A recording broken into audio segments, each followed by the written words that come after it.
Well, good morning. I would like to make you aware that council meetings are available live through Zoom, and recordings may be posted online on County of Huron's YouTube channel. You may be seen and or heard as part of these broadcasts, and your name, comments, and or presentation materials will become part of the public record. And with that, I will call this meeting to order and be looking for the approval of our agenda, and it's going to be an amended agenda. And Craig Metzger will just make us aware of that amendment when we get to the planning part of it. So we'd be looking for a motion to accept our agenda as amended, and that's Councillor Besnet, past Warden Ginn. Those in favor? That is carried. Is there any pecuniary interest to declare at this time? Seeing none, we'll go to the minutes of our previous meeting. Is there any questions to be arisen from the minutes? And if not, I'd be looking for a motion to adopt the minutes. That's Councillor Harding, Councillor Vanstone. Those in favor? That is carried. And under delegations and presentations, we're going to begin with our 2026 Service Awards ceremony, and I will turn it over to CAO Wark. Thank you very much. Through you, Mr. Warden. So this is my favorite council meeting of the year because it really provides us with an opportunity to acknowledge the staff really that make Huron County the exceptional place that it is. And so in terms of process this morning, I will call out the director, and then the director is going to acknowledge the staff who are being recognized for their years of service. And we do have a couple of staff who are being recognized for 40 years of service here today, County Council. So just to give you a sense of the longevity, institutional knowledge that some of these individuals have, it really is quite significant. So thank you to the staff for joining us here today. And at this time, I will turn it over to the Director of Corporate Services, Michael Bloomhagen. He will announce the names of those being recognized. If you will come forward to the front of the room, we'll have a bit of a photo op. You'll be recognized, and then we'll move on to the next department from there. Afterwards, all of the award recipients, two things. There is going to be a photo taken outside in front of the courthouse at the end of the full ceremony. And those who have selected your gift in recognition of your years of service, you'll meet Yasmin downstairs in the council meeting room where you can pick it up there. Thanks so much. Okay, with that, Treasurer Bloomhagen, please. Thank you, CAO Wark. So it's I don't unfortunately see my staff being recognized here in the audience today, but I'll just read through the list here. So within the BTS team, we have Stephanie Allen with 15 years. She is our GIS coordinator. Also within BTS, which is our IT department, for those that are not familiar with BTS, we also have Wade Sanford. He's our BTS technician, and he is celebrating 20 years. And within the Treasury, Marianne, she is our AR and reception for the county, and she has actually been with us for 25 years, and actually just due to the timing of this, it's actually 26. So it's very exciting to recognize the staff within my team today. So.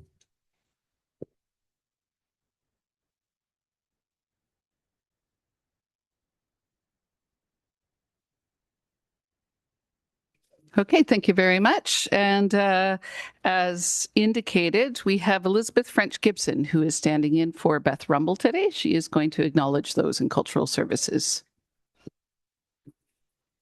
Good morning, everyone. So on behalf of Cultural Services Department and our Director, Beth Rumble, today we recognize 3 members of our department, all of who are with us today. Cultural Services is made up of staff working with the libraries, museum, and the historic jail, but today all 3 of our Service Award recipients work with our library system. So congratulations to Rachel Garland for 10 years, and she works as one of our branch assistants. Jenny Touton is our Deputy County Librarian, who's being recognized for 15 years. And Katie Shedlick, our Systems Librarian, is being recognized for 20 years. So congratulations again, and I know Beth will pass along her thanks when she is back.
And with that, I will turn it over to Director Weber. Thank you, CAO Work. It's my pleasure today to be presenting 2 service awards to staff in Planning and Development Department. The first one is Laura Simpson, who is a planner with the department, and Laura is being recognized for her 10 years of service. Our second one is a very special one. Today, we're recognizing Craig Metzger, senior planner with our department for 35 years of service. So that's quite a milestone. And Craig started off in the Planning and Development Department, but the county quickly recognized his skills, and he was pulled in to help with some IT projects. He did the Y2K prep for the county. He then did some projects in the admin department and then went to the health unit for a number of years before he came back to planning. So thank you, Craig, for sharing all of your talents and your skills with us and for your 35 years of service with the county.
And at this time, I will turn it over to Director Sloan.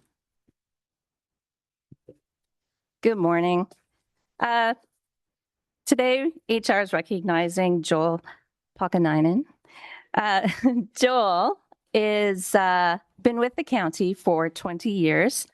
After beginning his career as a paramedic, he brought knowledge and experience to the HR department. Joel continues to make a meaningful impact in the work that he does every day. Joel is kind, and he is always willing to step up and help others. His thoughtful approach and commitment to supporting both his colleagues and the organization as a whole are deeply, deeply appreciated. Congratulations, Joel, on 20 years.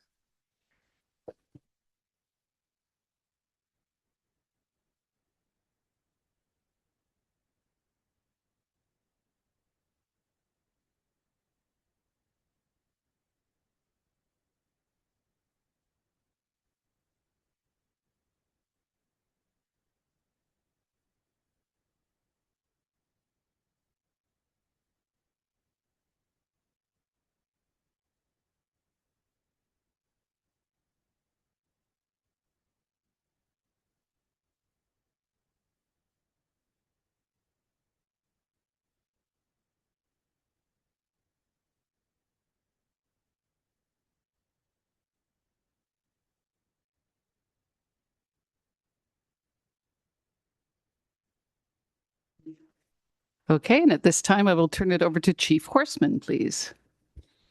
Good morning. Thank you, everyone. On behalf of the Emergency Services Department, I'm here to recognize 7 paramedics, specifically paramedics from our department. At least one I see in the audience, so that's great. Jared Cundy Jones for 10 years. Taylor Kruger for 10 years of service, Lindsay Nash for 10 years of service, and Michael Swing for 10 years of service. I see Amanda Smith in the gallery there. So Amanda Smith for 15 years of service, congratulations. And Melissa Sagan and Cassie Crawford are both for 20 years of service. So congratulations, Amanda.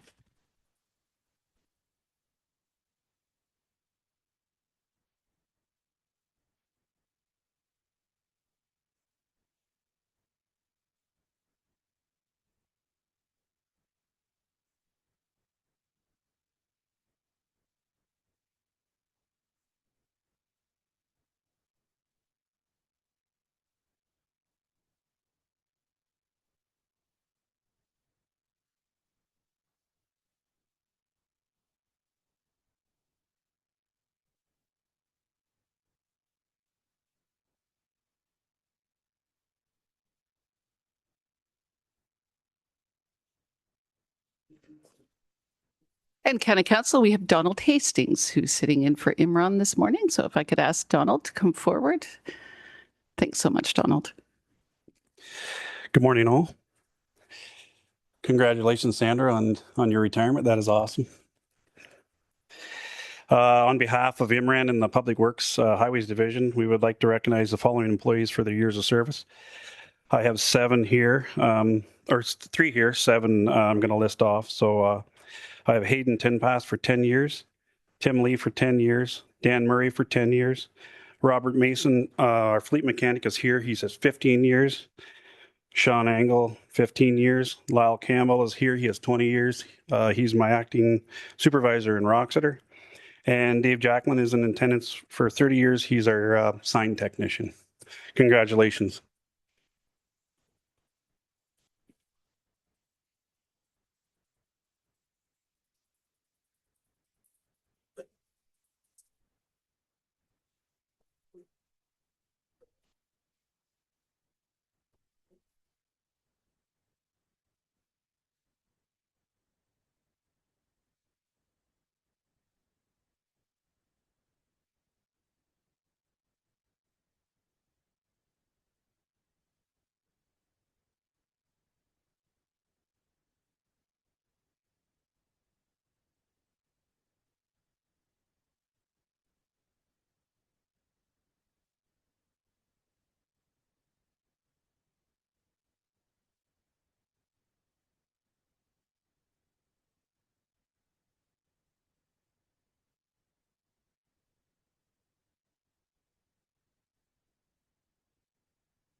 And with that, I'll turn it over to Director Hall, please.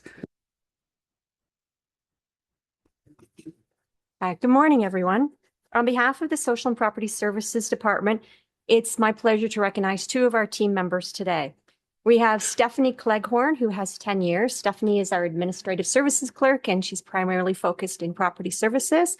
And we have Joanne Schrader, who is an Ontario Works caseworker, and Joanne has 25 years. Although Steph and Joanne aren't able to be here today, extending our thanks for their teamwork and strong support each and every day.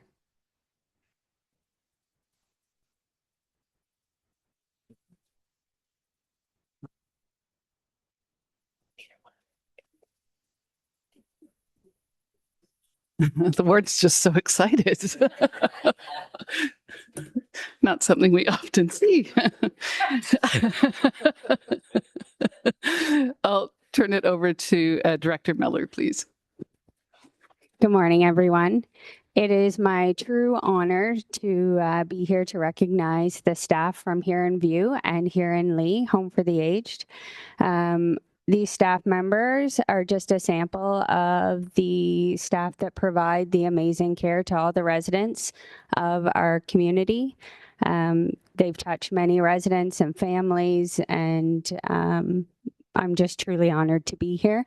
I am here to acknowledge 20 different staff members with years of service. So I will start with the 10 years of service. There's Heidi Cameron, Kelsey Pizzotti, Evelyn Schuton, Samantha Maxwell. They are all 10 years. 15 years of service, Stephanie Andrews, Kara Daw, Caitlin Lawton, Sandy Devons, Michelle Bean, Sharon Burrows, Nicole Bernard. So they are 15 years of service. 20 years, Joan Hearn, Tracy Nash, Lynn O'Rourke, Julie Schlosser. They're 20 years. So 25 years is Tracy Bartliff. 30 years, we have Julie Shanahan. 35 years, we have Michelle Geddes.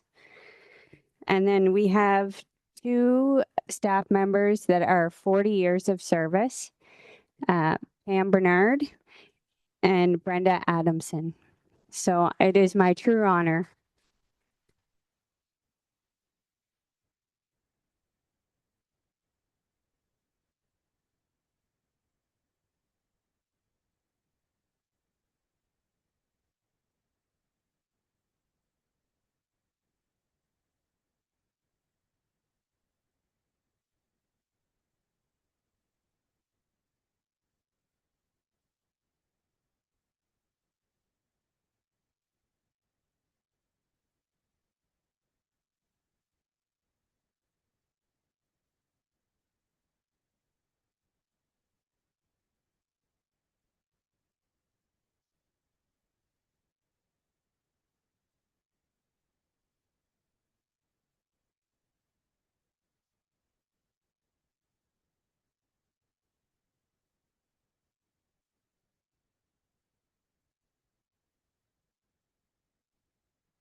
you can't help but be excited and impressed when you start giving out awards for those kinds of years of service. So well deserved. We appreciate all that you do on behalf of the residents and council of Huron County, and really appreciate, it speaks well also of a workplace where you want to stay that long. So appreciate all your efforts. I know. Okay. We're both cueing him. So that's enough of that. I'm supposed to move on. and it is my privilege to be able to present a 20-year award to our CAO, Megan Work. And when I first thought of 20 years, it almost sounds like a life sentence. And yeah, but when you start seeing 30, 35, 40, then it's not so bad. So Megan makes county council look good. She certainly makes me look good at times when I'm not sure how she does that. But we appreciate the work she does. And when I get a call from Megan, it doesn't happen that often, but I know there's something really going on that I have to step in with. But usually it's all dealt with without me getting involved. I appreciate that. So Megan, for 20 years of service, we congratulate you on that.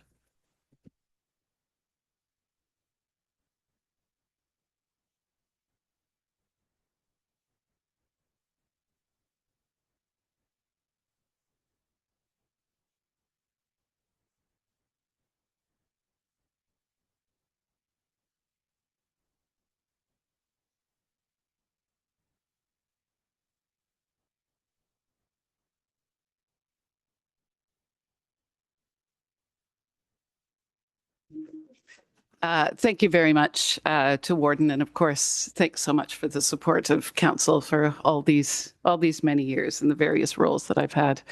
So with that, again, in terms of next steps, there is going to be a photo taken outside for all of those, minus me, who have received awards this morning. And then afterwards, if you could meet Yasmin. Yasmin, can you wave so that everyone knows who Yasmin is? Meet Yasmin in the committee room to pick up your gift in recognition of your years of service. Again, it's such an honor to work alongside each and every one of you. Truly blessed. Thanks so much.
All right, we are going to continue on with the agenda. If that's okay with our clerk, I'll do that. Yeah, perfect. Maitland Valley Conservation Authority, there's a presentation for us. Ed McGugan, the chair of Maitland Valley, is going to be sharing with us, and with him is Don Murray and Phil Beard as well. So Ed, when you're ready, go ahead. Well, thank you, Warden and council and staff for taking the time to hear us today. I am a councillor for the Township of Huron-Kinloss, which is in Bruce County, which almost feels second rate today. You guys really do things well down here in Huron County. But I'm also the vice chair of Conservation Ontario. And We have some concerns. You have a package that you've seen. The Maitland Valley Conservation Authority is very concerned about the province's plan to amalgamate Ontario's conservation authorities into just 9 regional conservation authorities. The organization of the regional CAs, as outlined by the minister, appears to have more layers of red tape, not fewer. Rural Ontario will have a very dramatic reduction in involvement with the work of conservation on our land and in our small towns. And we'll have a markedly reduced representation in the governance of these regional CAs. No evidence has been given by the province to indicate that the changes will yield any improvements. Current and past experience indicates that provincial agencies don't always do well at the local level. For example, the MVCA returns permits to our clients in an average of 5.7 business days in 2025. A lot of people will be very surprised if the provincial agency will be able to achieve that level of performance. The science of watershed management would indicate that riverine systems watershed management areas has been the best approach for 3/4 of a century. A provincial agency and very large regional CAs are expected to lack the ability and the knowledge to work on the local level as required. The minister and the premier have stated that they are listening to the experts. Agricultural business in Ontario contributes $52 billion to the economy, and we do not think that the experts have appropriately taken into account how important it is to keep conservation authorities close to its rural and agricultural base. That being said, the province has made it clear that they are proceeding with this conservation authority amalgamation regardless. We have transition committees coming up this summer that are to follow the province's playbook on amalgamating the CAs. Playbooks we don't have yet. The Ontario Provincial Conservation Agency, or OPCA, executive director has said that the cost to conduct the transition meetings should be minimal. We are concerned that these costs may well be significant, and we feel that since it's the province's initiative, they should pay for the cost. We also believe that the timeline to do the amalgamation is very, very tight, and that there's no due diligence even be possible, and that the results will be a press fit. In other words, a square peg in a round hole with a sledgehammer to encourage it. We have initiated a series of pre-transition meetings with the affected CAs in our region to try to get ahead of the curve and to ensure that our rural and small town values and priorities are baked into the new regional CA. And I want to thank Jonathan Scott, chair of the Nottasulga Conservation Authority. He and I, after the Conservation Ontario meeting, started these pre-transition meetings to try and get ahead of that curve. We also want to thank MPP Lisa Thompson. She's been very helpful and supportive throughout this process. She stood up for us in an official capacity, and she tried to reduce the size of the amalgamated CA in our region. To no avail, unfortunately. She is, however, to be thanked, and it would be appreciated if when you were talking to her, that you thank her for her efforts and her representation. The bottom line is that we expect this amalgamation to be more costly for the local taxpayer, less effective in protecting the local environment, like Huron and our farmers and landowners, will not make any difference in reducing housing costs or increasing housing builds, and will degrade local participation in our democratic process, and is a harbinger of more amalgamations to come with the expected similar results. So the big ask for you folks, please communicate to our provincial elected representatives, cabinet ministers, and the premier that the amalgamation of the conservation authorities is causing a great deal of concern in this part of the province, and that at a minimum, the Lake Huron Regional Conservation Authority, if you could maybe just pop that map up for me, please, should be split in half. So indeed, it is a Lake Huron region CA. You can see that green color up there on that map. It stretches way over to encompass Lake Simcoe, Newmarket, all the big cities. We have a meeting for the pre-transition committee meeting in Exeter, and we did that on purpose because we want the people from Lake Simcoe to drive all the way down to Exeter just to see how big this regional CA is.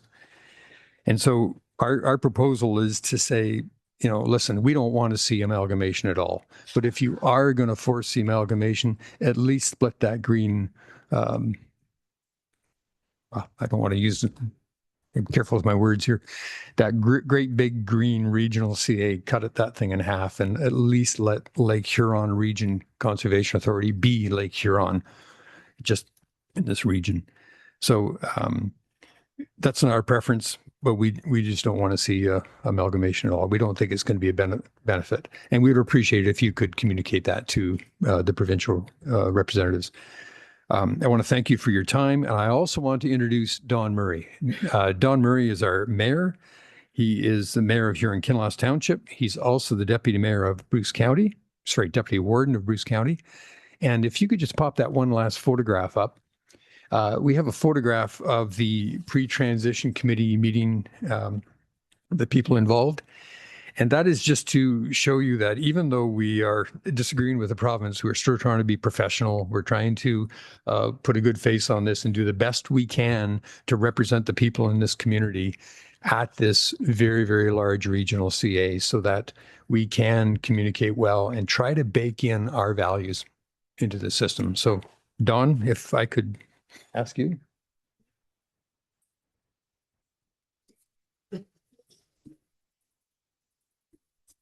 Thank you, Ed. Ed pretty well sums it up, but my thing is if we don't keep asking and bugging, we get nowhere. We had a great delegation at Roma with the minister. Bruce County and Huron-Kinloss have put in for a delegation again at AMO. We have not heard yet, but we are going to go back and take one more kick at the can, as I like to say, see if we can change their mind. I'm a farmer at heart, and I know that this size of a conservation authority will do me no good. It will, as Ed says, 5.7 days to get permits. We don't know where it will end up. And do I have to drive to Newmarket, or where do I have to go to head office if I really need to have a meeting with people? So for residents of Bruce County, Huron County, all around us, it's unfair to our residents. And I think they need to think it through. And the reason I asked for the delegation, I woke up one morning at 5 o'clock, I was sitting having coffee, listening to the radio, and the first thing I heard was Doug Ford on the radio saying, we listen to the people. I answer my calls. We canceled a $30 million jet because I listened to people. So I went back to council that night and asked that we do a motion for reconsideration to the government and ask for a delegation. So that's how we've come from here in Kinloss and Bruce County, working alongside with our great chair of Maitland Valley and Phil Beard has been great help to us. We are still trying to push this to get it smaller. So any help you can be will be greatly appreciated. Thanks. Okay, thank you, Ed and Don. I think you've summed up well what some of our concerns have been and appreciate that you are taking the effort to push those forward. So I'm going to open it up. Is there anything from council that anybody has? Councillor Finch, please. I think I just want to thank Ed for a great presentation. I think we are closest to the people, and I agree that the Ford government should be listening to us. If we don't continue to ask, the answer is always no. You make a good point of where to sever that conservation authority so there would be just Lake Huron. That would be something to start with, because we have no connection to the Barrie area at all. It makes absolutely no sense. The fact they've made some concessions to drop it down to what they have now, to increase it, is good. But I think we could do better as a province in regards to conservation authorities. And I like what you're doing, and I would support everything you're pushing for. Anything else? Councillor McClellan, please. Thank you, Mr. Warden. Through you to Ed. Ed, thank you very much for the report. Great as usual, though it is. Do you get any sense at all from the Lake Simcoe folks that they're in agreement with, what you've been talking about and the just the difference in areas that we don't share the same thoughts, ideas, things like that? Do you get any thoughts like that at all, or any gut feeling? Well, we have had, because I'm on the executive of Conservation Ontario, I've been party to some of the discussions that we've had. And one of the things that surprised me at the very beginning was that the people at Lake Simcoe actually are in favor of this. They like it. They think it's going to be great. Now they are unionized as well, their staff, so their labor costs are quite a bit higher, amongst other things. They live in a different world than we do, and they think that. I think really a lot of it comes down to the fact that the big cities really do think they're wonderful and that they can help us, poor people out here in the country in small towns. Our Mayor Don Murray has made the point very, very well, I think, a few times, is that we don't have unlimited resources and unlimited tax bases, so we have to be smart. We have to be efficient. We got to figure things out so that they work as best as possible. And it's a classic argument that if you're constrained, you have to be resourceful and innovative. And I really don't think that Lake Simcoe region and Barrie and Newmarket are going to be our saviors and come along and help us poor country folk out. I think us poor country folk have got it together. I think we can handle things very well. Thank you very much. Any other comments from council? Councillor Noel, please. Thank you, Mr. Warden. I just want to say thank you for all the work that you're doing and continuing to advocate for us in rural Ontario. One of the bigger problems that I see is that although we in the municipal world are very aware of what's going on and very concerned about what's going on, when you talk to people in the community, there are a lot of folks that just don't know that this is happening. And I don't know why the media isn't more involved in sharing the information in rural Ontario about what the ramifications may be to us going forward. So I don't know if you have any comments about how we can get more information out to voters, really, quite frankly, is what we need to do. And get the media interested in this story of rural Ontario and what we stand to lose environmentally in our watersheds. Thank you.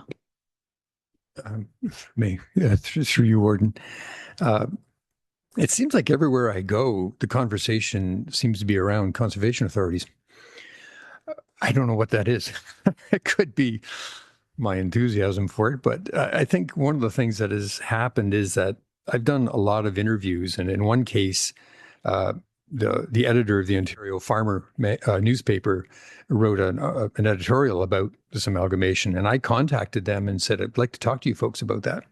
And I did get interviewed, and it was a fairly decent-sized article, went in the Ontario Farmer, which covers a big part of this province. And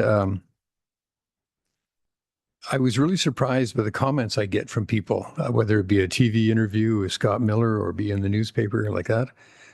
People come and talk to me about it and says, I saw you in the paper, something to do with conservation or something like that. That's about all I get. That's why I explained to them what's going on.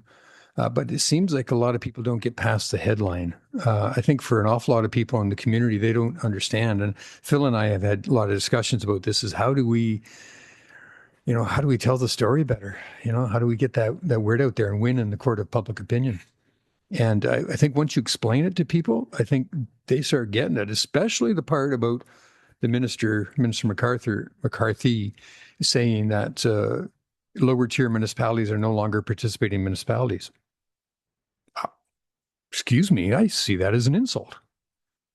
What are you doing to a good part of Ontario without even talking about it, discussing it? That's an insult. So I think that's one of the things we can talk about with our community, is that, your representation is important. If you need a permit, you can come see us in Roxeter, not Newmarket. Now, we hope to be able to keep the office open in Roxeter and keep local representation there. That's why we're involved with the pre-transition committee meetings, to try and make sure that that stays there regardless of what happens. But it's a bit of a fight. Councillor Basnet. Through you, Mr. Warden, and thank you, Ed and Don and Phil. We met at the town of Goderich some months ago, and we appreciated that meeting to, enlighten us with everything that's going on, obviously, and some of us already knew, but it's good to have those meetings. You mentioned about the headlines and people reading the headlines, and I totally agree. Right? They see the big bold letters, they see a fancy picture maybe, and then they move on. Maybe the headlines should be something about tax implications. to our lower tiers, possibly, right? You know, we don't know what the cost is going to be, but you had mentioned that it's going to be probably troublesome to us. And when we talk about tax increases, people tend to get upset, right? And I'm not looking for people to get upset, but if you're looking for a headline, that might be the headline we're looking for. Through you, Warden. The efficiency, the red tape. One of the things that we have seen is that the Ontario Provincial Conservation Agency has some of the board members assigned. One of those is a deputy minister of red tape reduction. And right now we have the Ministry of Environment, Conservation and Parks, and then we have conservation authorities. Now we're going to have the Ministry of Environment, the MECP, and we're going to have the OPCA, Ontario Provincial Conservation Agency, and we're going to have regional conservation authorities, and we're going to have local watershed committees. That looks like you just got 4 layers of red tape instead of 2. And the Ontario Provincial Conservation Agency is going to cost quite a bit of money to run. I just don't see that this is going to save any money at all. And the minister talked initially about getting shovels in the ground and getting houses built. Well, it's a provincial regulation that says you can't build homes in floodplains or on erosion hazard zones.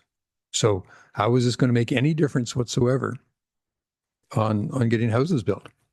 And besides that, we've got a 5.7 day turnaround time. And by the way, for every permit that we issue, there is another permit that is not required because the landowner contacted our staff and our staff worked with them to move their house or barn or cottage out of the hazard zone so they don't even need a permit. That's customer service. And I'm a little bit worried that a provincial computerized system centralized somewhere is not going to offer that level of customer service. Councillor Klopp and then Councillor Finch. Yeah, thank you. And thank you for your time and for your work. Just with regards when you mentioned this, Newmarket wanted to help us in the country and cost. My question is, right now, basically, if there's a watershed issue in Blue Water, there's a need. The Conservation Authority says there's a need. We have a fairly big swamp. And there might have some work on Mud Creek as a real example. That cost is basically associated to that watershed area. Now, when it comes to the dam at Park Hill, well, of course, we all share in that, and everybody gets a little piece of that pie. I'm concerned. Is there anything that you're talking with them or whatever that? I'll pick Newmarket because you mentioned it, but all of a sudden they need a big project for that housing. And then all of a sudden that gets put across the whole region. So I would certainly hope that we sort of keep the same formulas going forward. If it's going to be work in Hay Swamp, we're going to assume that it's done by people that come to the council and to the whatever and argue that point, or to the landowners. So I just wondered if you've seen anything in this report that talks about that. Through you, Warden, we don't know. The province hasn't released a playbook. We don't know how these big regional conservation authorities are going to operate. We've got some hints, got some ideas. We've got some ideas of our own. We'd like to see how we'd like to run it. We are proposing a federated model, which is what you often do with software systems. When you get individual modules working, you leave them alone and you have an overall envelope or umbrella that looks after everything, makes everything communicate with each other. So we're looking at a federated model that will keep local representation as much as possible. But as it sits right now, the Lake Simcoe Region Conservation Authority has 51% of the votes before we even started because they're so populous. So we're hoping to get more of a land-based representation. And I mean, that matters for towns. I mean, Goderich is a very major Great Lakes port. This is a very, very important town. It's a very important, it's a port of Goderich, right?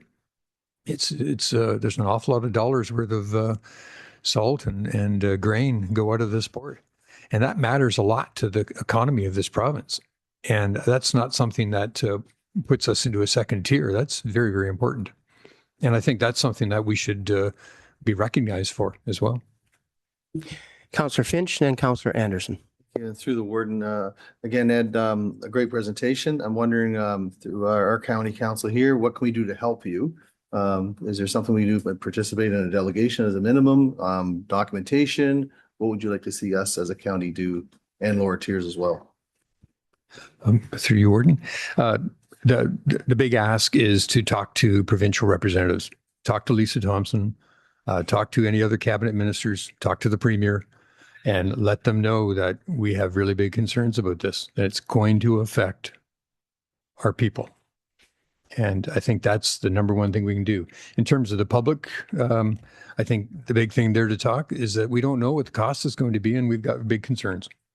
And I think that kind of communication with the public and the provincial government is about the best option we have. Councillor Anderson. Thank you, Warden. I was just wondering, have you been involved with the local agricultural organizations to get them on board, to like Huron County Federation of Agriculture, Bruce County Federation of Agriculture, to get their input and get them to help to lobby for this? And one other comment is, I will say bigger is not better. Yep. Through you, warden. Unfortunately, I could talk about this all day, but one of the items I didn't mention, but I thank you for bringing it up, is the Ontario Federation of Agriculture, the Christian Farmers Federation as well of Ontario, have all spoken about this. And I would say that the OFA's proposal to reduce the conservation authorities from 36 down to 19 that they actually presented to the provincial government back last winter was about the best presentation I saw. There were 14,000 responses to the provincial government's environmental registry request for consultation. And of that 14,000, we think maybe there was one or two that were in favor. Everybody else was against it. So when the province says we consulted with the people, well, they consulted but didn't listen from the sounds of it. And the OFA had a great presentation. And unfortunately, they kind of got lumped into that 13,998 and got ignored. But theirs was really good. And I have heard a story that somebody from the Huron County Soil and Crop Improvement, I think it was, contacted Premier Ford. He got a hold of his phone number and called him up and told him he didn't think this was a good idea. And Premier Ford said, well, the experts are saying this is going to be a lot better.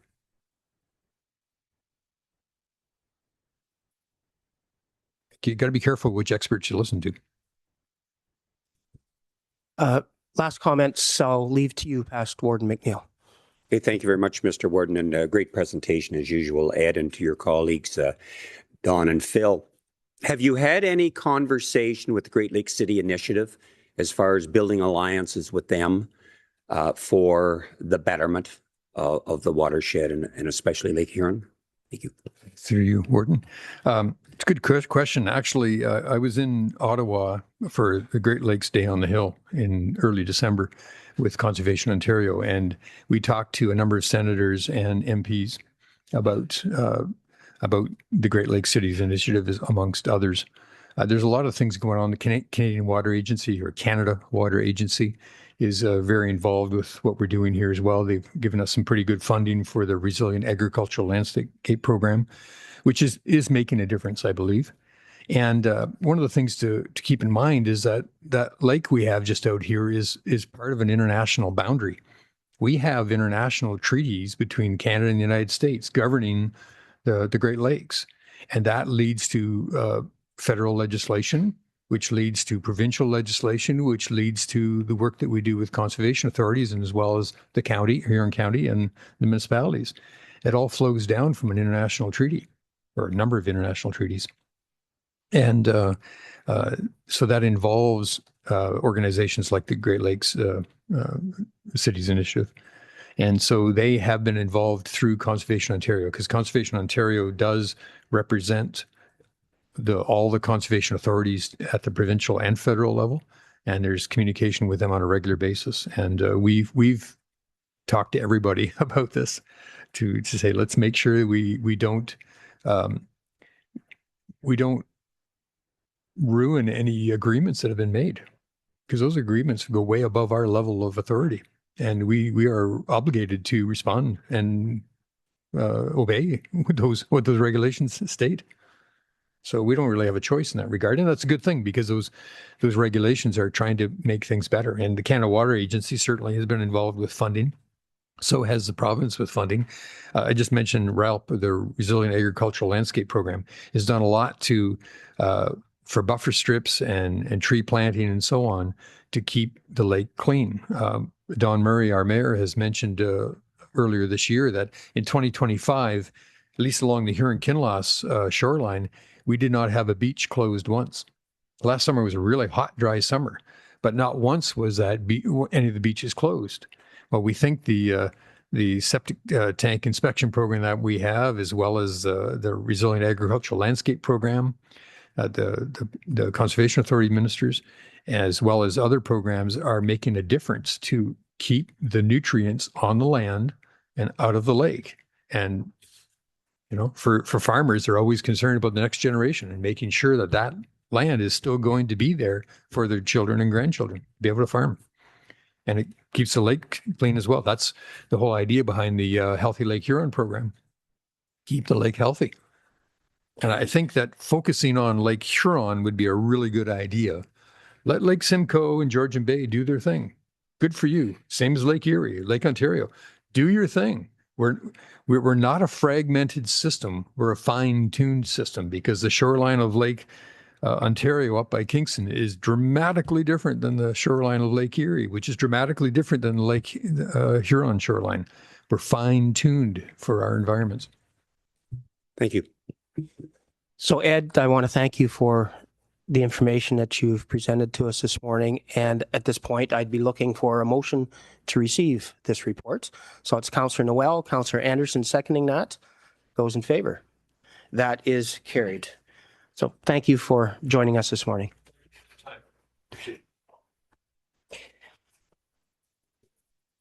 I would now be looking for a motion to go into our closed session. That's Councillor Finch, seconded by Councillor Heffer. Those in favor? That is carried. So I'll give the clerk an opportunity to get everything ready for our closed session.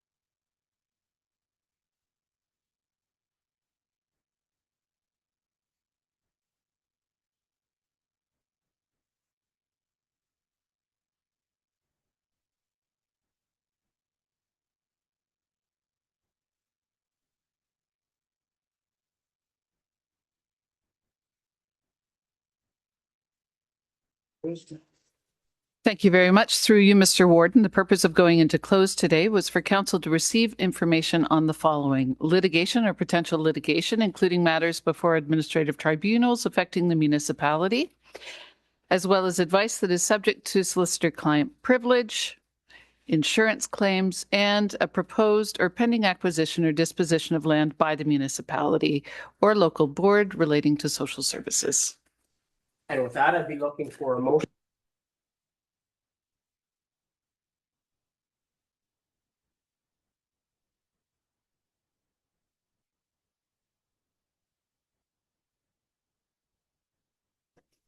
Thank you, Mr. Warden.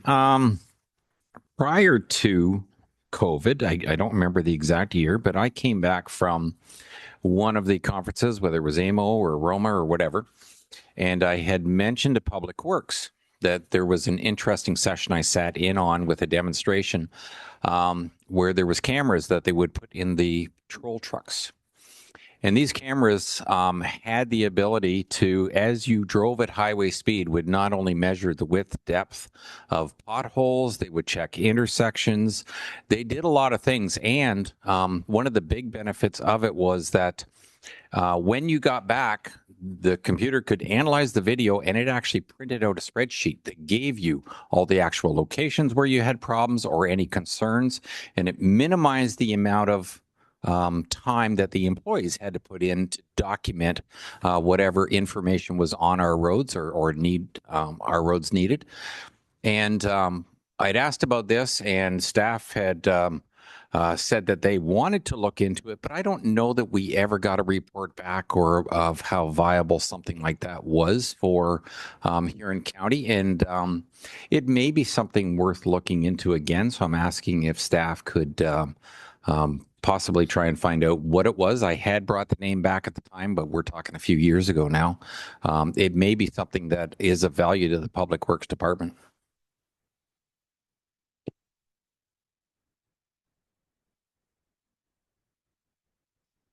I'd be happy to put it forward as a motion, but I'm not exactly sure what the name is, so I can't put that in the motion.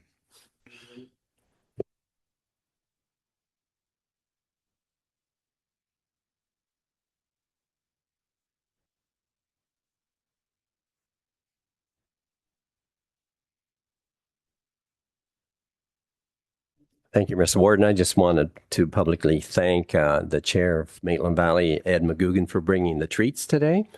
I believe it was him that brought it. I wasn't here to see that. When he told me he was going to come to speak to us, he asked me how he could prepare. And I said, well, one thing he could do is bring some cookies. So I'm assuming he did. So thank you, Ed.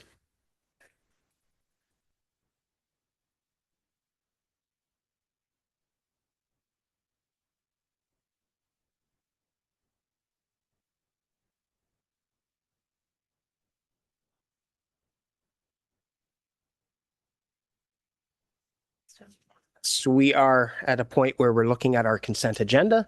If there's anything anybody wants to pull from that consent agenda, I'd be looking for that now. And if not, then a motion to receive the consent agenda. So Councillor Becker, Councillor Harding, those in favor, that is carried. Planning and Development. Craig, welcome to join us now.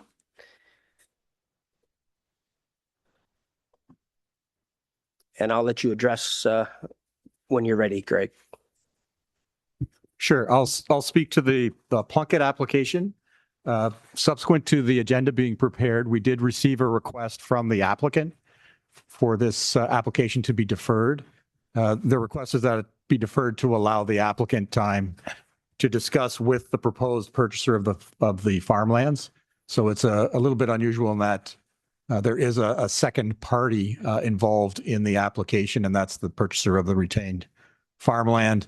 And they still have a few things that they need to work out. It could impact the conditions when approval is granted. So with that information, then we'd be looking for a motion to defer the consent application. So that's Councillor Dietrich, Councillor Noel seconding that. Those in favor? That is carried. Thanks, Craig. And continue on with the next application, please.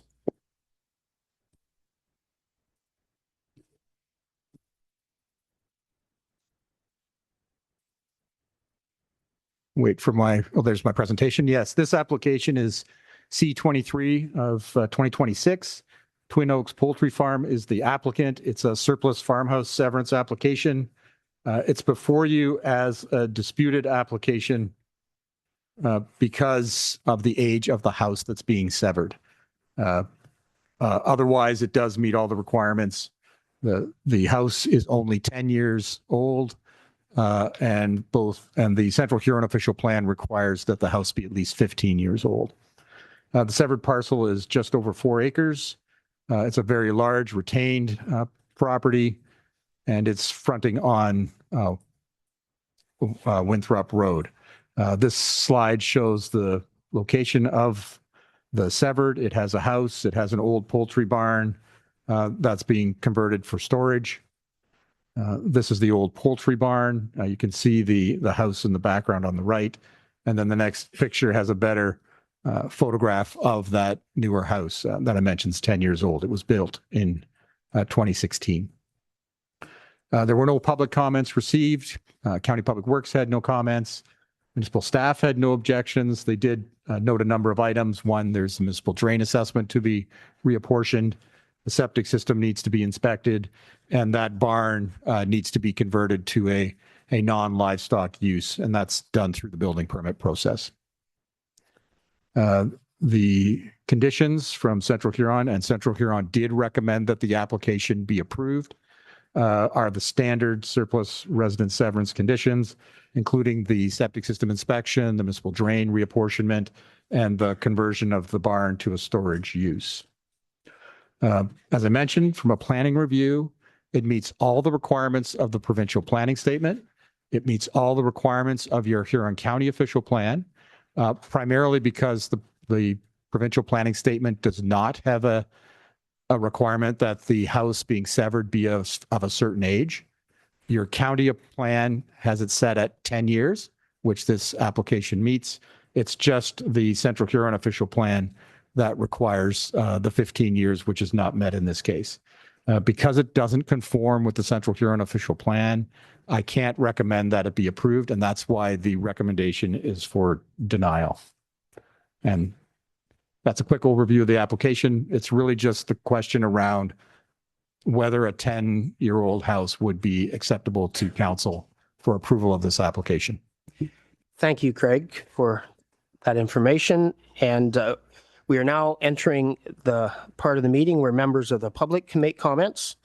And anyone wishing to speak can do so using the raised hand function, or of course, do it here in chambers and put your hand up and be recognized.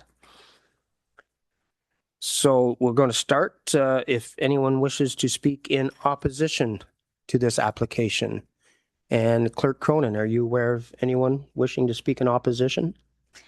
I see no one that wishes to speak in opposition of this application at this time. I'm going to ask if there's anyone wishing to speak in favor of this application. And again, Clerk Cronin.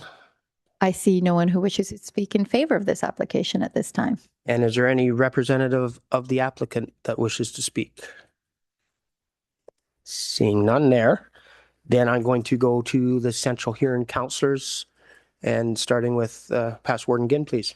Yes, as was stated, the county has changed the timelines from 15 to 10 years. I'm fully confident Central Huron will do the same. We haven't got it done yet, and we didn't think that was a good enough reason to turn down the severance. So I'll take a question to Sandra Weaver, our Director of Planning. Like, when are we going to get this done, Sandra? Through you, Warden, right away after September.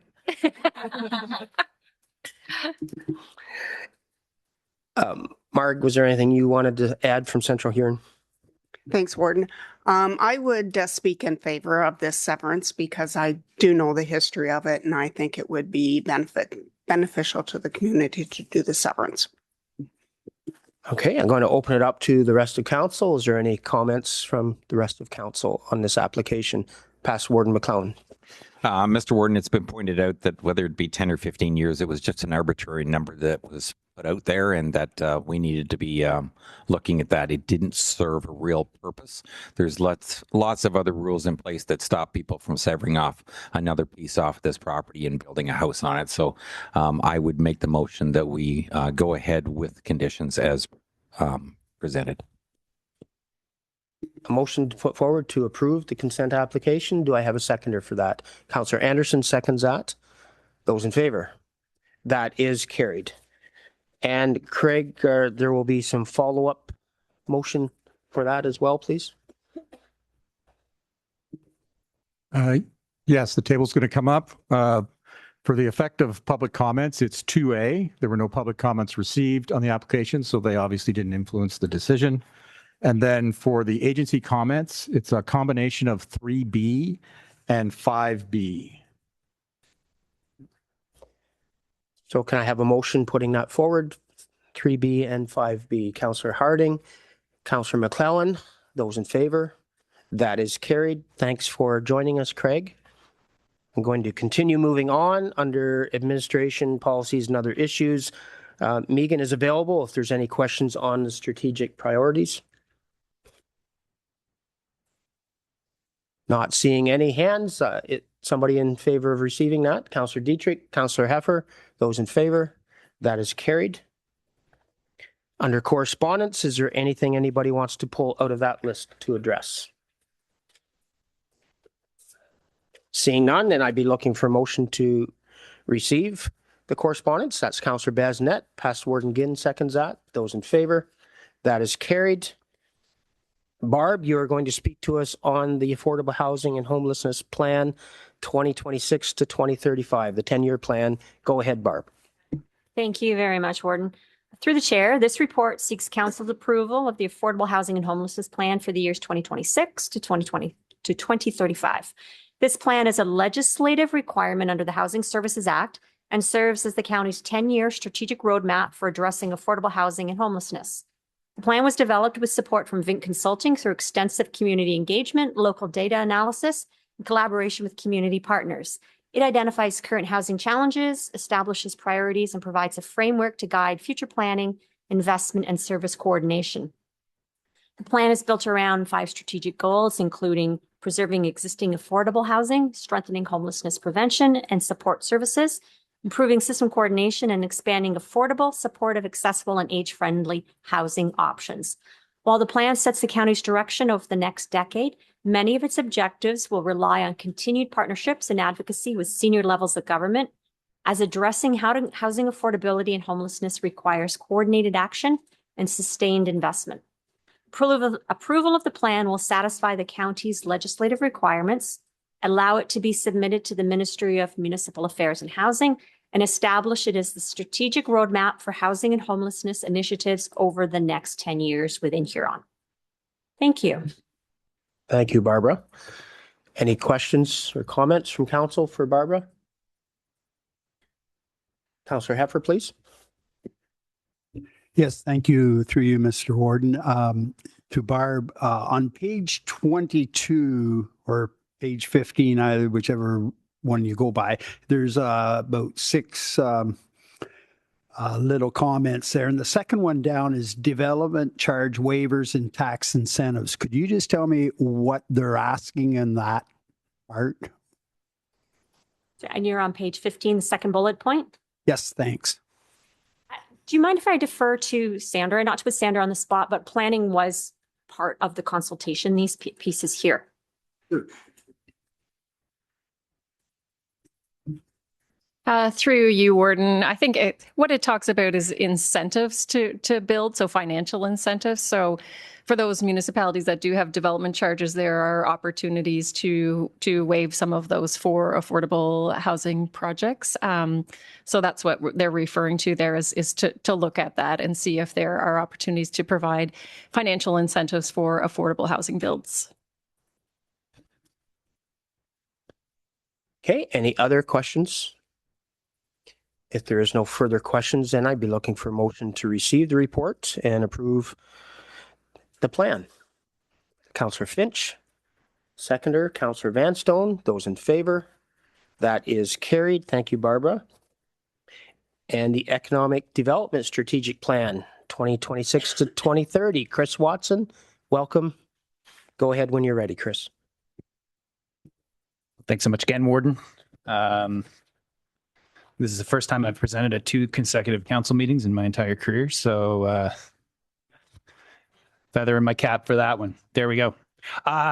I already feel like I'm talking too much, though. So I'm going to try and be brief as I possibly can here to turn the presentation over to our consultants who's here today.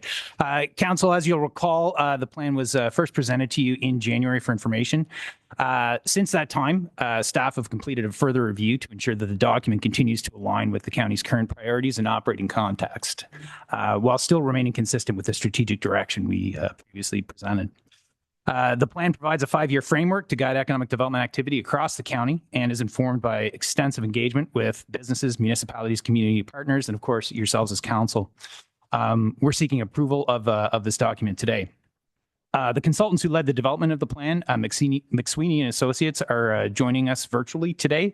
They'll provide an overview of the plan's key themes, priorities, and structure, and will be available to respond to any questions following the presentation.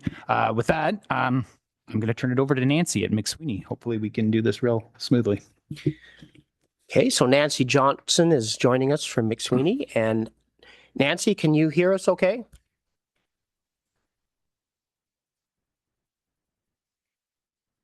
Mute. Oh, we see you now, Nancy. Can you hear us okay? I can hear you. Can you hear me? Yep, we can hear you fine. So Awesome. Go ahead when you're ready, Nancy. Okay. Thanks very much. Good morning and Thanks for having us present the Huron County Economic Development Strategic Plan for 2026 to 2030. We have really enjoyed working with the community and staff and feel we've really come up with a solid 5-year strategic plan for Huron County. So today I'm just going to quickly go over a very high level of the strategy and during the presentation. So next. So the process, we have a 4-step approach to completing the strategic plan. We discover, step 1 is around discovery, and that is taking all the quantitative information that we collected and putting that together. The next step is around stakeholder engagement. So really defining all the qualitative information that we collected. We listened to the community, to elected officials and businesses. We had about 210 people that participated, which was great. And we did focus groups, online survey, and we also had one-on-one phone interviews. The third step was around developing the strategic plan. And we developed a score, which is strengths, challenges, opportunities, aspirations, results, and themes, and held a working session. And now we're at step 4, delivering the presentation and hoping that the strategy is approved. So the strategic plan's foundation, which is the next slide, is all about continuing to do what economic development does well. So really looking also at respecting the foundational pillars of the economic development department and building on the county's current strengths. And really the whole strategy reflects what we heard from the community.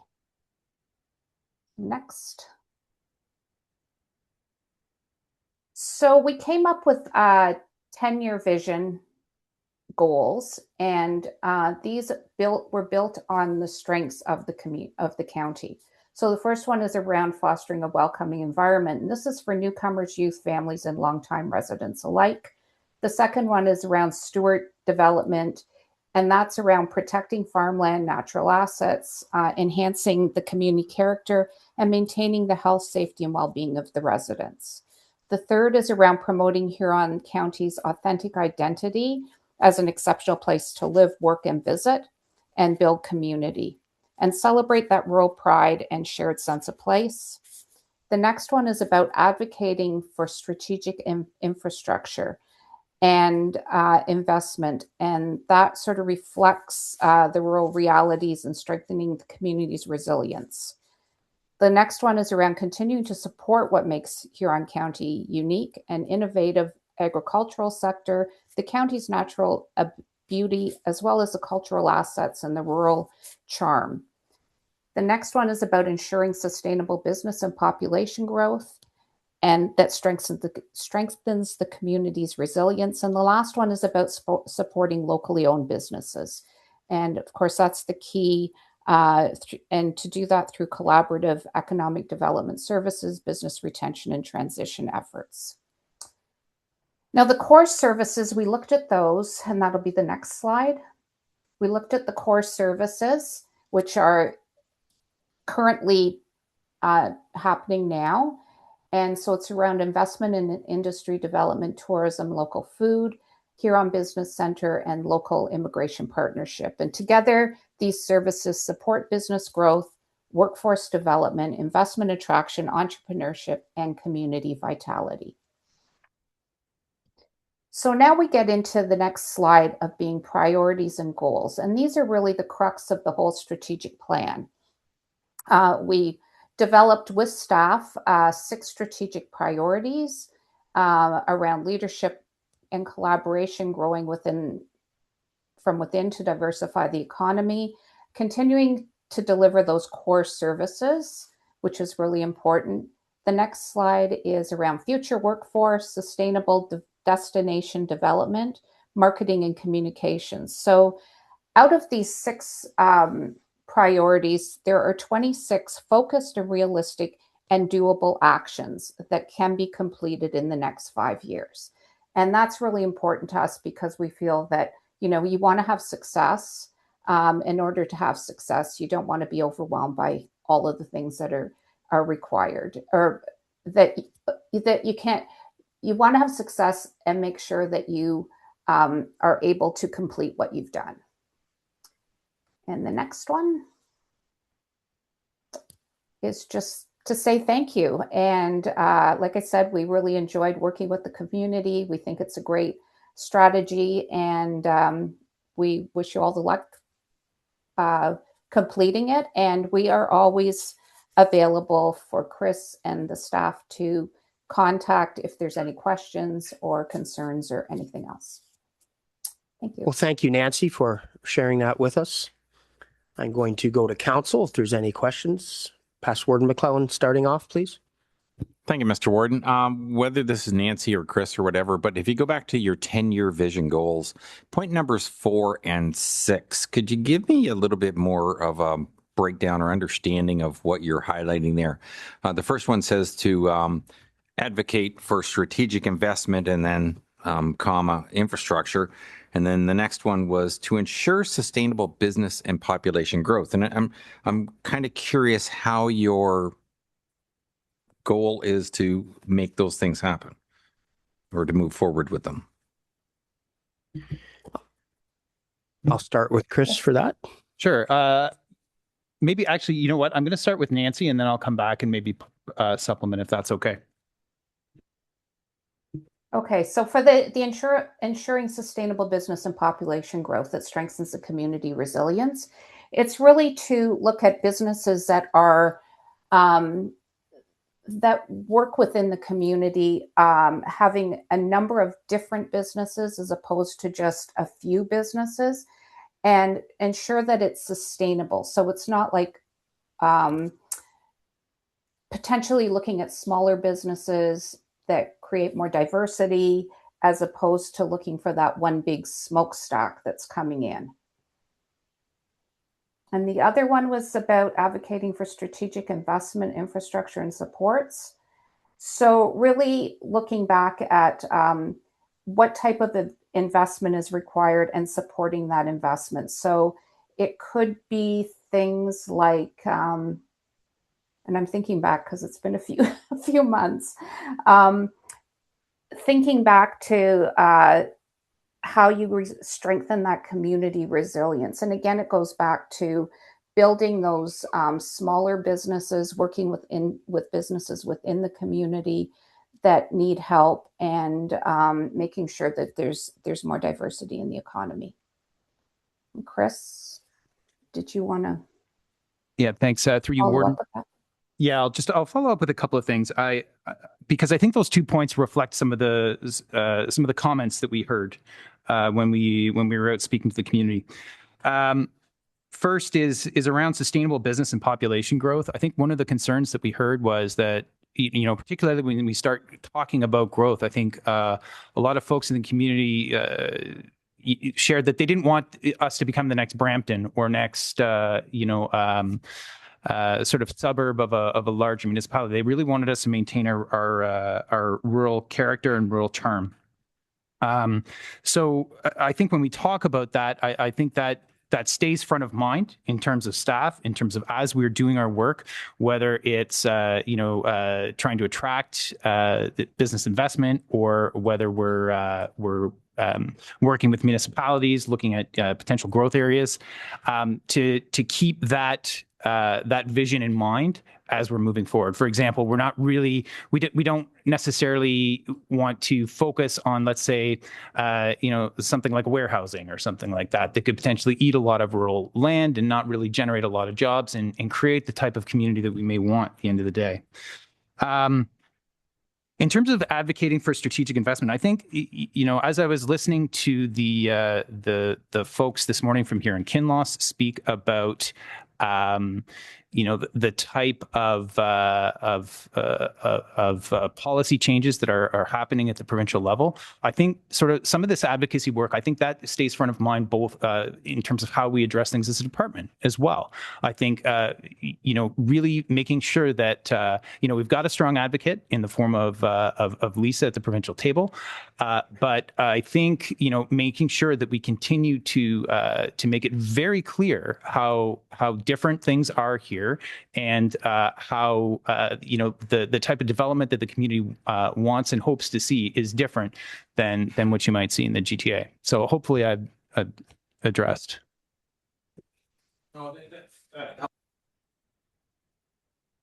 No, thank you very much, Chris. That did help. It's one thing to have a bullet point, but to hear you break it down into some other examples is beneficial. Thank you. Good. Thanks for the answer. Any other questions? Councillor Basnet, please. Thank you, through you, Mr. Warden. It's nice to see, like in one of the slides about the logistic hubs and the Port of Goderich being included. It is important moving forward, not just for the town of Goderich, but for the county and actually the region, and talks to, and what we're importing and exporting out of the port and a possible expansion and what that can provide to us as a county. There's some lofty things here. There's a lot, over the next 4 or 5 years. I'm just curious, how does this work get done? And that's a big question, but whenever my fear is when we receive something like this, a big consultant report, and it needs to happen because we need to have some focus here, but I just don't want it to be received and filed, right? I want some updates, like in regards to our CAO strategic priorities, we get updates on that. Is that possible to come back to council and, show us some check marks or percentages of where we're at along the way here? And CAO work is going to address that question. Yeah, thank you very much. Through you, Mr. Warden. I'm incredibly proud of the work of the department because there was some pivoting that happened earlier this year in terms of the resources that were available in that department. And through consultation with them, we had a draft document at that point, and I sat down with them and I said, okay, there have been some changes. So let's scale this document. Let's scale this plan according to the changes that have happened in your department so that there are achievable goals, strategies that are set out that you are going to be able to report back to council on. So certainly that is our intention with the new structure, is that staff will be coming back on a regular basis with the items that are set out in this document and providing those updates back to council, given the fact that they have scaled back the original document, given the changes in resources there. And I'm incredibly proud of the work that the staff has done to assist in making that happen. Any other questions, comments? Past Warden Ginn, please. Yeah, just some general comments about economic development in general. And I've been involved with the Western Warden's economic development for 10 years now. Had the opportunity to see a lot of top people in different sectors of economic development, including tourism and the likes of that. And we all know that agriculture is our primary industry here in Huron County. But my concern is how much more can we grow agriculture, right? So every acre of land really that can be farmed is being farmed. I mean, we can build more barns and ship out more chickens, pigs, and beef. But really, I think the future, from information I've gathered over the years, is through the tourism and agri-food sectors, processing facilities and the likes of that, I think is where our growth is. And the other thing I wanted to convey, years ago, I did a first impression exchange, our community, with a place called Alcoa. It's on Lake Simcoe. And they had seen 50% population growth in 2 years and essentially became a bedroom community of Toronto. We talked to people, local people in restaurants and on the street, and I was blown away by how many people said we're going to move out of here because it's lost its small town charm. So the 2 points is we need growth, but we need growth to be on our terms, and let's not throw the baby out with the bathwater. So let's grow our agriculture, our tourism sectors, and, control our growth so that we don't lose the charm that we got here in Huron County. So just general comments I've picked up over the years. Thank you for those comments. So there is a motion to receive and approve the Economic Development Strategic Plan. And Chris, two meetings in a row, but this is a far smaller motion than you presented to us last week. I'm working on being brief, Warden. I love it. I love it. Is there someone willing to put that forward? Past Warden McNeil, Past Warden Ginn, those in favor? That is carried. Thank you, both Nancy and Chris, for presenting to us. Thank you. I'm going to continue moving on in the agenda to the paramedic base design, and Jeff is available for questions if you have any there. Go ahead, Councillor Anderson. Thank you, Warden. I'm just wondering why it's so big, why we need 4 bays for 12 vehicles. And I know some of it is for the community paramedicine program. And so are we getting funding from the ministry because the community paramedicine program is supposed to be 100% funded? Jeff, please. Thank you. Through you, Mr. Warden. Let me start with the bases or the bays, sorry. So currently we have several vehicles sitting outside that are unhoused, if you will, which is kind of against what the ministry expects us to do. So of those 4 bays right now, if we were to build the building, 2.5 of those bays would be filled with vehicles already. And that doesn't include the vehicles that would be moved over from the Tucker Smith base. So if we were to eliminate 1 bay, we have no room for expansion with what we have predicted in the county through our strategic plan over our next number of years for upstaff. So that's why we require the number of bays. With respect to the CP program, the CP program is 100% funded for the operational dollars, or it's supposed to be for the operational dollars, and we're supposed to maintain those. Do we have money within those operational dollars to take some of that towards rent to pay for how we fund this building like our normal basis? How we fund it when we take rent for the 911 side to pay for our normal bases? I'd turn that over to Mike, but at the present time, I don't believe there'll be substantial dollars left over for us to do that. So I don't believe that we'll be able to start charging the CP program rent within the funding envelope that we have.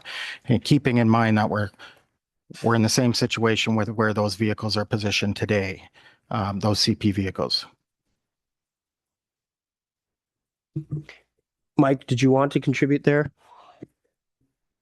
Through yourself, Warden. I can confirm what Jeff had indicated there. There would be there's no additional funding that would be available to support any additional costs. We're kind of at that break point as it is right now, unless they actually increase the funding. Okay, thank you for that answer, Mike. Any other questions from council? Past Warden McClellan, please. Yeah, I don't have any question, Mr. Warden, just some comments about the fact that with the money that you do have in reserves, which gets collected every year because we amortize the buildings themselves, if you were to take 80% of that funding at this point, that's going to cover a large portion of the new construction costs, provided we find a piece of property, because to the best of my knowledge, the county and Huron East has been looking, but I don't think they've settled on anything that would suit them at the moment.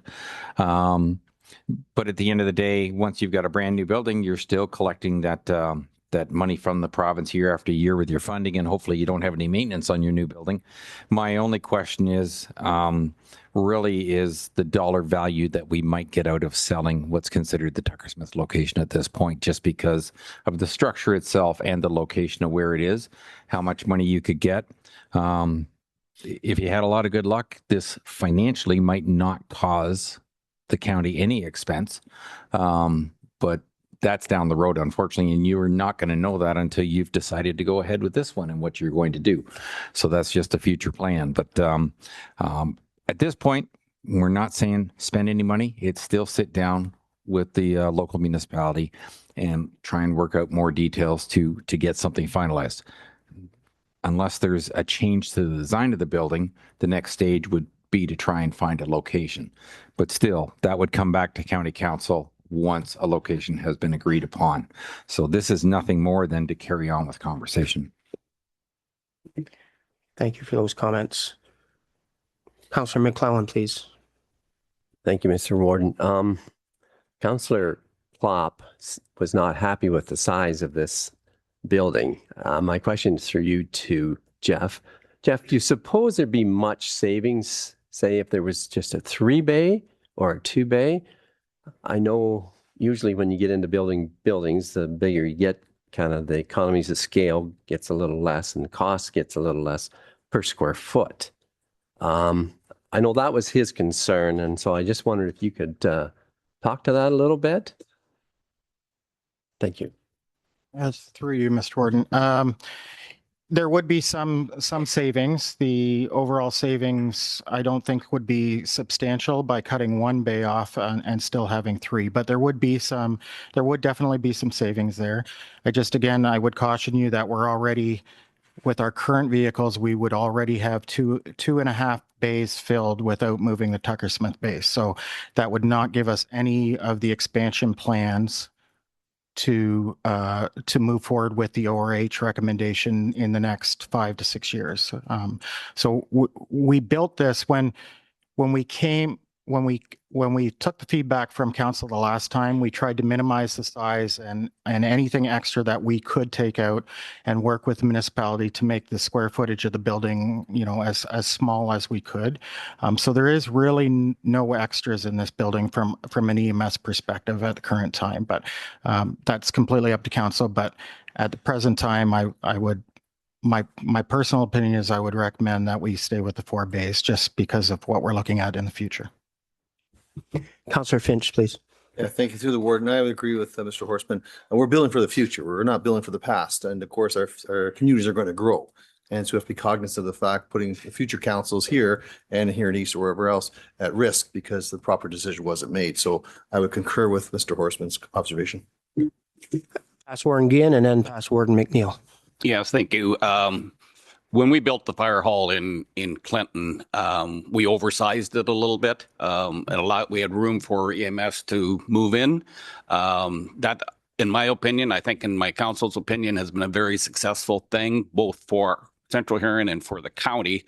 One thing you have to be very cognizant of is that you have trouble with these facilities around other businesses because you can't have cars parked in the parking lot when an emergency vehicle's got to get out. And so if you put both of them together, you're cutting in half the possibility of people parking in a place that's going to cause problems later because we need these people to get out very fast.